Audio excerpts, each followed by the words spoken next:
Ikinagagalak po namin na muli namin kayong makapiling mga ginigiliw po naming mga taga-subaybay. Ako po ang kapatid na Jerry Lapira at ito po ang programang In Search of Truth.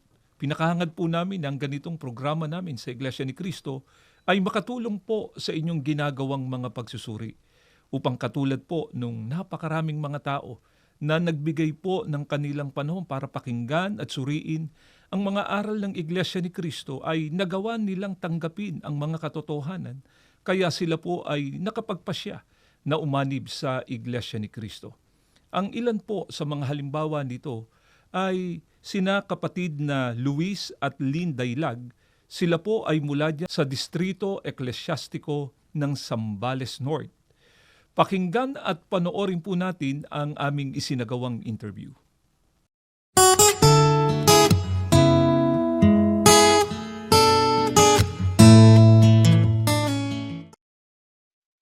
You've been there since the beginning.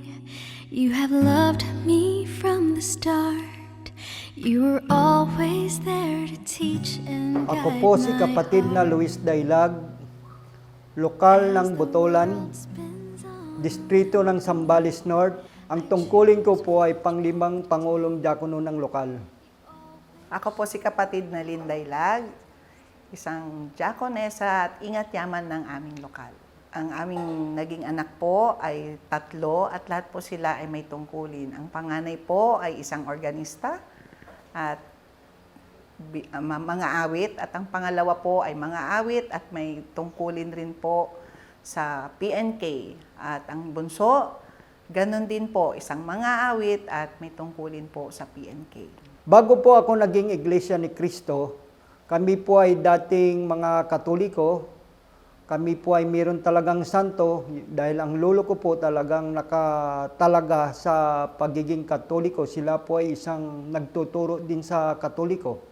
Ako po ay lumaking isang Katoliko sapagkat pinabinyagan po ako ng aking mga magulang sa Katoliko at hanggang ako po ay naging high school, ipinasok din po ako sa isang Catholic school. At nung ako po ay naging college, yung ate ko po na doktora po na katapos po ng isang pagkamedisina, siya po ang nag-anyaya naman sa akin sa isang born-again group na Christ Commission Fellowship po. Bago po kami maging mag-asawa ng kagari, ay parehas po kaming hindi kaanib sa Iglesia ni Cristo. Bago po ako naging Iglesia ni Cristo, dahil sa hilig kong magbasa ng Biblia, marami po akong naging katanungan at naitanong ko rin po sa iba-ibang relihiyon ito. Pero ang Iglesia lang po ang nakasagot ng mga tamang kasagutan dahil ang mga pagtuturo po sa Iglesia laging nakabatay sa Biblia. Ang paniniwala ko po noon, si Kristo ay Diyos. Dahil sa pagsasaliksik ko at napunta ko sa doktrina ng Iglesia at sa aral ng Iglesia, nakita ko po yung tamang kasagutan na hinahanap ko po dati mula nung bata ako. Natitiyak ko po na ang aral sa Iglesia ni Cristo na si Kristo ay hindi Diyos. Kasi po yung tiyak na araw ng paghuhukom, hindi po niya alam kung Diyos po si Kristo. Dapat alam niya yung tiyak na araw ng paghuhukom. Ang Diyos Ama lang ang may alam dahil si Kristo po isusugo siya. Ako po ay naanyayahan ng kagari na makinig sa doktrina ng Iglesia ni Cristo na kasalukuyan ay nasa proseso po siya ng pag-anib. Aking nalaman na lahat pala nung aking ginawang paglilingkod, pananampalataya, ay mali po pala. Mali. Sapagkat simula nga po nung aking pagkabata, ang kilala kong Diyos ay si Kristo. At ang kilala kong Diyos ay ang mga rebulto na sinasamba, nagsisimba kami ng aking pamilya noon. Yun pala po ay napakamali at galit na galit po ang Panginoong Diyos sa mga ganong gawain. Nakilala ko po ang tunay na Diyos na na itinuturo po sa Iglesia ni Cristo ay ang Panginoong Diyos, ang Ama na nasa langit. Sa kaligtasan po, kailangan po nating umanib kasi nakalagay din po sa Biblia yung utos na kailangan pumasok po sa katawan. Katawan na binabanggit po ng kagari ay ang Iglesia ni Cristo. Sapagkat ang ulo po ay ang Panginoong Hesukristo, ang katawan ay ang Iglesia. Kaya kapag sa pag-anib sa Iglesia ni Cristo, tiyak po ang kaligtasan. Ako po ang unang nabautismuhan sa aming mag-asawa noong Mayo 1996 sa lokal ng Masinloc, Zambales. At ako naman po ay nabautismuhan sa lokal ng Masinloc noong July 1996 po. Hindi po naging madali sa akin ang maging Iglesia ni Cristo. Sinakripisyo ko bilang seaman dahil sa aral sa amin sa iglesia, ang natutunan ko, yung pagsamba ay napakahalaga sa amin.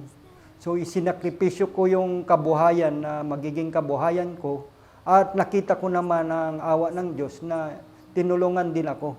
So ang naging trabaho ko dito na lang po sa lupa.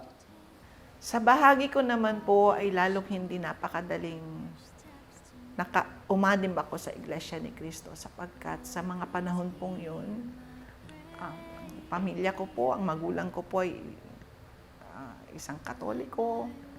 Ang mga atit kuya ko po ay iba't iba ang relihiyon, may Katoliko, may born again.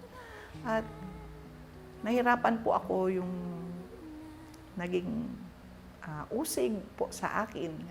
Po naming tama ang kinaaniban namin na relihiyon. At patuloy naming nararanasan ang kapangyarihan ng Panginoong Diyos sa buhay at pamumuhay po namin. At sa pagdadala ng aming sambahayan, totoo, tunay po na ang Diyos, kapag Iglesia ni Cristo ka, mararanasan mo siya. Andyan yung pagkalinga niya.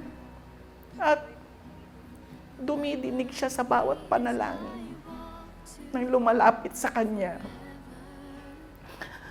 Maraming pagsubok. Marami po kaming pagsubok na hindi namin akalain na malalagpasan. Ngunit ito, sumusulong pa rin po, lalo na sa aming karapatan. Dati po kasi wala po kaming tungkulin. Mananamba lang po kami. Hanggang sa dumaan po ang panahon, lumalaki po yung mga anak namin. Ang kagari po, diakono ang unang tungkulin hanggang sa naging pangulong diakono po siya. Ako po dating sa finance, tapos nagkaroon din po ng tungkulin na bilang diakonesa. May pinapalad din po na giging may tungkulin sa distrito, sa Buklod. At yun po ay titig namin ay biyaya. Biyaya po sa amin. Pangako po namin sa Panginoong Diyos na dito na kami magtatalaga at dito na po kami mamamatay sa paglilingkod sa Diyos. Ang inyo pong napanood at napakinggan ay ang aming isinagawang interview kina kapatid na Luis at Lynn Dailag. At sa aming pong pagbabalik ay isasagawa na po natin ang pag-aaral ng mga salita ng ating Panginoong Diyos. Huwag po kayong bibitiw. Magbabalik po ang programang ito. Magpapakilala lamang po ang aming himpilan.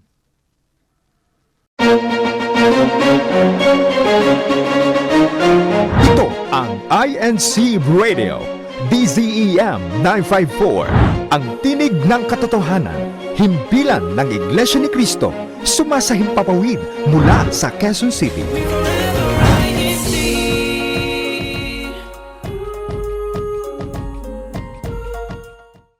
Muli pong nagbabalik ang programang ito at sa pagkakataong ito ay binabati po namin ang lahat ng aming mga kapatid sa Iglesia ni Cristo na nasa iba't ibang panig ng mundo, pati na po yung mga nasa proseso na ng pag-anib sa Iglesia ni Cristo.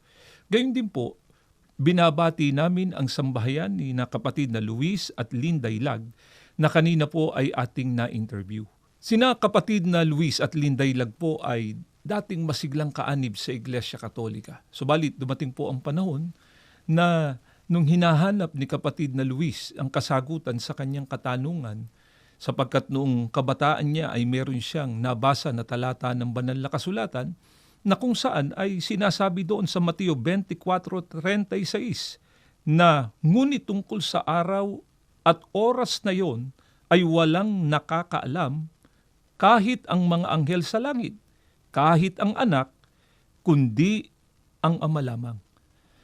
Dito po ay itinatanong ni kapatid na Luis na kung Diyos nga ang ating Panginoong Hesukristo, bakit hindi niya alam yung eksaktong araw at oras ng paghuhukom?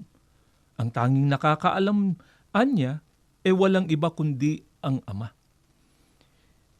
Marami na siyang mga pinagtanungan ukol sa bagay na ito, subalit hindi siya nasasapatan, hindi siya nasisiyahan doon sa mga ibinibigay sa kanyang mga kasagutan. At nang siya ay makapakinig sa pangangaral ng Iglesia ni Cristo, doon niya nalaman ang katotohanan na ang ating Panginoong Sukristo ay hindi nga Diyos at hindi siya kapersona ng nag-iisang tunay na Diyos. Ang nag-iisang tunay na Diyos ay walang iba kundi ang Ama. At ang katotohanan ito ang nagbukas ng kanyang kamalayan at kaisipan para lalo pa niyang suriin ang mga aral ng Iglesia ni Cristo. Kaya siya ay nagpasya na maging isang Bible student at nang nasa proseso na siya ng pag-anib sa Iglesia ni Cristo, yun namang kanyang katipan noon na si kapatid na Lynn ay kanya namang inanyayahan din na makinig sa mga pangangaral ng Iglesia ni Cristo. At tumating po yung pagkakataon nung kanilang matanggap ang mga katotohanan at ito'y lubos nilang sinampalatayanan, sila po ay nakapagpasya na umanib sa Iglesia ni Cristo. Nasabi nga din po ni kapatid na Lynn na nandito anya sa Iglesia ni Cristo ang mga katotohanang aral, nandito sa Iglesia ni Cristo ang ikapagtatamo nila ng kaligtasan. Mga mahal po naming mga taga-subaybay, pagka ang pinag-uusapan na po ay ukol sa kung sino ang tunay na Diyos, alam naman po ng nakararami na ang Iglesia ni Cristo ay naninindigan na iisa lamang ang tunay na Diyos, ang Ama. Wala pong tatlong persona sa nag-iisang tunay na Diyos. Hindi po Diyos ang ating Panginoong Sukristo, hindi rin po Diyos ang Espiritu Santo. Maraming mga talata ng Biblia ang mababasa natin ukol dito. Subalit, sa kabila po nito, ay marami pa rin ang naniniwala at napapaniwala doon sa aral na di umano ang ating Panginoong Sukristo ay Diyos. Kung bakit? Sapagkat napakarami nga pong mga tagapangaral sa ating panahon. Dala-dala di umano nila'y Biblia, bumubuklat din ng mga talata ng Biblia para di umano patunayan nila na Diyos daw ang ating Panginoong Sukristo. Subalit ipinagpapauna na po namin sa inyo, mga mahal po naming mga taga-subaybay, na hindi komo ang isang tagapangaral ay merong dalang Biblia at ito ang kanyang binabasa at nagtuturot, nangangaral siya sa tao, ang kanyang itinuturo na ay ang mga katotohanang aral. Sapagkat mismo pong ang mga apostol ay meron ng ibinabala noon pa na merong mga taong gagamit din ng Biblia pero sa maling paraan. Ano po bang isang halimbawa ng maling paraan ng paggamit ng banal na kasulatan? Pakinggan ninyo at ganito ang mababasa natin dito po sa Galacia sa 1, ang talata po ay 7, pakinggan ninyo. Na hindi naman talagang ebanghelyo, may mga taong gumugulo sa inyo at pumipilipit sa tunay na aral tungkol kay Kristo. Kung inyo pong napansin, mga ginigiliw po naming mga taga-subaybay, sa pahayag ni Apostol Pablo, ay meron anyang mga tao na magtuturo, dala-dala ay banal na kasulatan, subalit mali ang paraan ng paggamit nila ng banal na kasulatan. Sa paanong paraan? Ang sabi sa talata, may mga tao anyang gumugulo sa inyo at pumupilipit sa tunay na aral tungkol kay Kristo. Kapag ka po sinabing pumipilipit, ano po ang katumbas nito? Iminamali nila yung katotohanang aral ukol sa ating Panginoong Hesukristo. Pagka po ang Biblia ang ating sasangguniin, mga mahal po naming mga taga-subaybay, alin nga po ba ang tunay na aral tungkol sa ating Panginoong Heso Kristo? Pakinggan ninyo at babasahin namin ang pahayag at pagtuturo ni Apostol Pablo dito po sa unang Timoteo 2.5 ng saling Contemporary English Version, ay ganito po ang ating mababasa. Pakinggan ninyo. There is only one God, and Christ Jesus is the only one who can bring us to God. Jesus was truly human, and He gave Himself to rescue all of us. Sa pagkakasalin po sa wikang Pilipino, meron lamang isang Diyos at si Kristo Jesus ang tanging makapaghahatid sa atin sa Diyos. Si Jesus ay tunay na tao at ibinigay niya ang kanyang sarili upang iligtas tayong lahat. Sa talatang ito, mga mahal po naming mga taga-subaybay, ay napakaliwanag na itinuro ni Apostol Pablo na ang ating Panginoong Sukristo ay tunay na tao. At kung paano pa ipinakita ni Apostol Pablo ang pagkakaiba ng Diyos at ng ating Panginoong Sukristo, niliwanag din. Meron lamang anyang isang Diyos. Ang ating Panginoong Sukristo naman ang tanging makapaghahatid sa tao sa Diyos.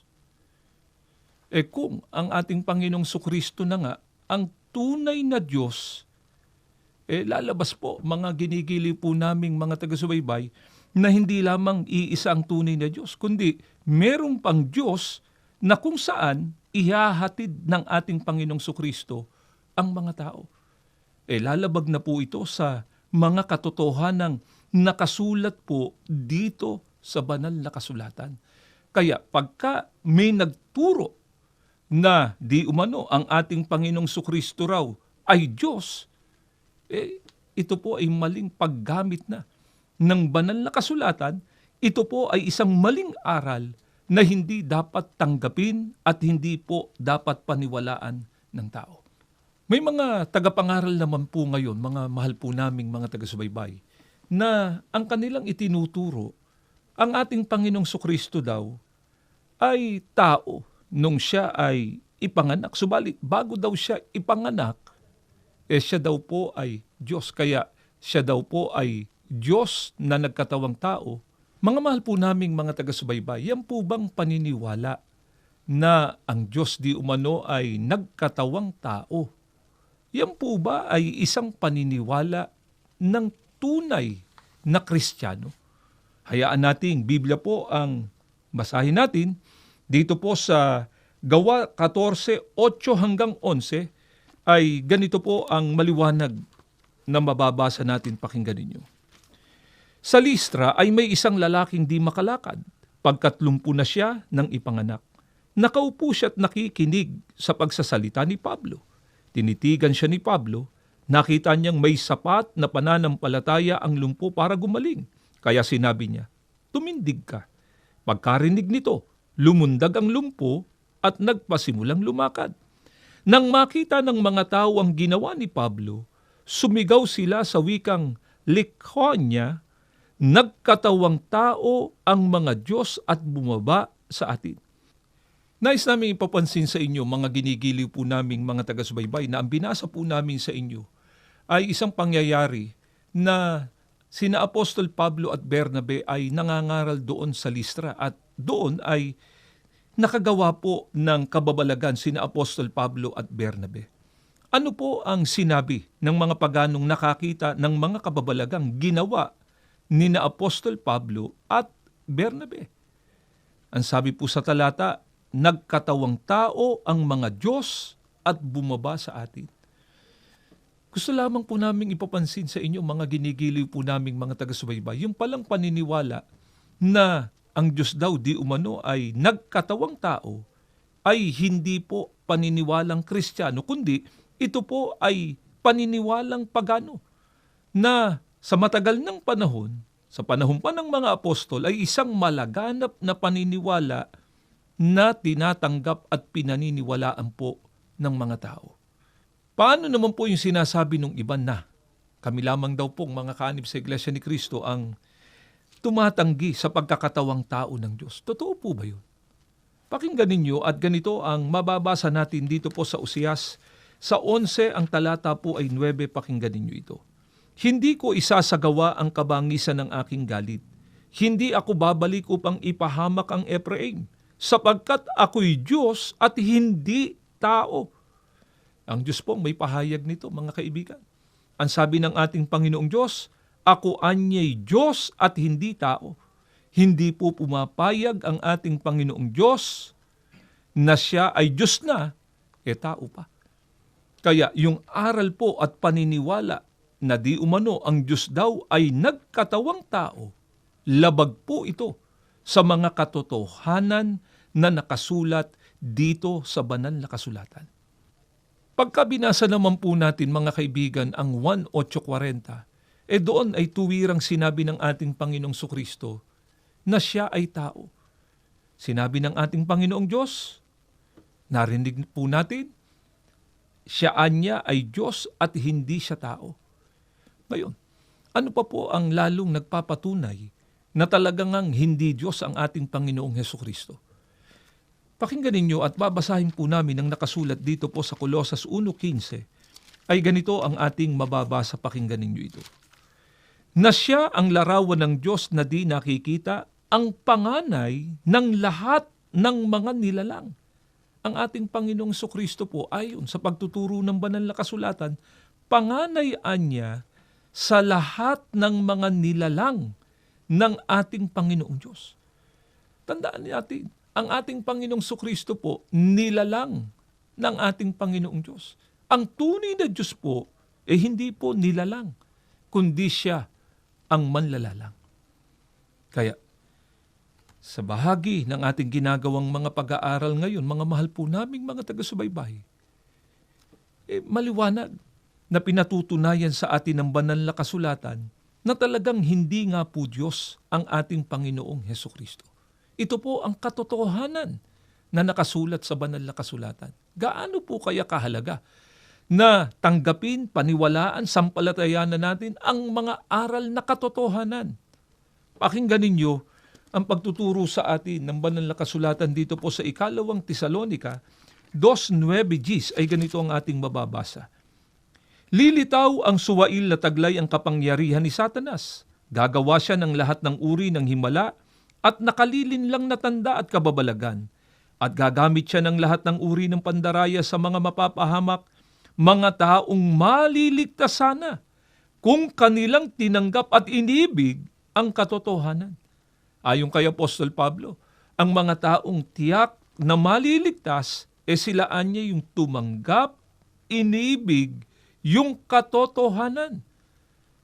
Pero pagka ang tao po ay napaniwala doon sa kasinungalingang aral, tiyak kabilang naman po sila doon sa mga taong tiyak na mapapahamak pagdating po ng araw ng paghuhukom. Tiyak naman po, mga kaibigan, hindi po tayo papayag na mapabilang doon sa mga nadaya na paniwala sa kasinungalingang aral. Kaya nga napakahalaga po na magawa natin ng isang malalim na pagsusuri sa mga aral at paniniwalang ating tinanggap at pinaniniwalaan sa reliyon na ngayon ay ating kinabibilangan. Dapat nating maisiguro na katotohanan ng aral ang ating pong tinanggap at pinaniniwalaan. Ito nga po ang nagawa ni nakapatid na Luis at Lindaylag ng kanilang suriin ng mga aral ng Iglesia ni Cristo. Nalaman nila, nandito po sa Iglesia ni Cristo ang mga katotohanang aral na maghahatid sa kanila sa kaligtasan. Kaya nga po sina kapatid na Luis at Lindaylag ay meron pong paanyaya sa mga tao na nakikinig ngayon na hindi pa kaanib sa Iglesia ni Cristo. Pakinggan at panoorin po natin ito.